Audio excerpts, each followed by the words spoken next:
ကျွန်တော်တို့မှာဗီဒီယိုမှတ်တမ်းရှိတယ်အမလိန်နေတာသိတယ်လို့ပြောလိုက်တဲ့အခါမှာတော့ဟန်နာကတုံ့လှုပ်လာပါတယ်ဒါပေမဲ့သူမကဘာမှမပြောသေးပါဘူးရဲတွေကနောက်ထပ်တစ်ခါဂျွန်ကိုထပ်ပြီးတော့ခေါ်စစ်တယ်KTသေးတဲ့နေ့ကအမအိတ်တီသေးတာကရောဘာအတွက်လဲအဲ့ဒီလိုမေးလိုက်တော့ဂျွန်ကကျွန်တော်ခွေးကအိမ်ထဲမှာအီးပါလို့အနှီးကြီးစွန့်ပစ်တာပါလို့အဲ့ဒီလိုလိန်ပြောလိုက်ပါတယ်နောက်ပြီးတော့ဂျွန်ကမထင်မှတ်ထားပဲချားစကော့ဆိုတဲ့သူ့တငယ်ချင်းစစ်သားတယောက်ရဲ့နာမည်ကိုထုတ်ပြောလိုက်မိပါတယ်ရဲတွေကဂျွန်နဲ့ချားစ်တို့ရဲ့ဖုန်း signal တွေကိုစစ်ကြည့်လိုက်တော့လေ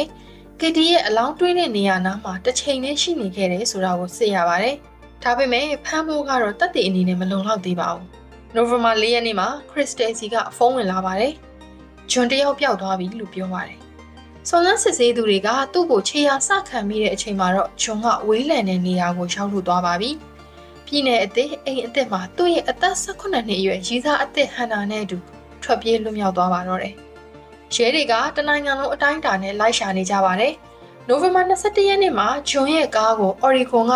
တောင်တန်းတွေပေါ်မှာရှာတွေ့ကြပါတယ်။ဒါပေမဲ့လူကိုတော့မတွေ့ရပါဘူး။ဂျွန်ရဲ့အင်တာနက်မှတ်တမ်းတွေကိုစစ်ကြည့်တော့ဓာတ်ကိုတေးချဘလို့တွေ့ရမလဲဆိုတာကိုရှာထားတာကိုတွေ့ကြရပါတယ်။နိုဝင်ဘာ 25 ရက်နေ့မှာထောင်ထဲကလူတစ်ယောက်ကရဲကိုဖုန်းဆက်ပါတယ်။သူကချားစကော့နဲ့တခန်းထဲနေတဲ့သူပါ။ချားစကကျွန်တော်ကိုပြောပြတယ်။သူနဲ့ဂျွန်ဆိုတဲ့တယောက်ကမိန်းကလေးတယောက်ကိုတတ်ခဲ့တယ်တဲ့။ဂျွန်ကသူမကိုဓာတ်နဲ့ထိုးတတ်တာချားစ်ကလည်းဝိုင်းလို့ပေးခဲ့ရတယ်တဲ့အလောင်းကိုတာလပတ်နဲ့ပတ်ပြီးအိမ်အိုကြီးတွေကတစ်တာတဲ့ကိုသွားထည့်ခဲ့တာတဲ့ဒါကရဲတွေအတွက်အကြီးမားဆုံးတဲလွန်စားဖြစ်လာပါတယ်ရဲတွေကချားစ်ကိုခေါ်စစ်တယ်ဂျွန်ကိုဖမ်းမိသွားပြီသူအကုန်ပြောပြလိုက်ပြီအဲ့ဒီလိုညာပြီးတော့စစ်မေးပေမဲ့ချားဘက်ကလည်းအပြတ်သက်ကိုညင်းတယ်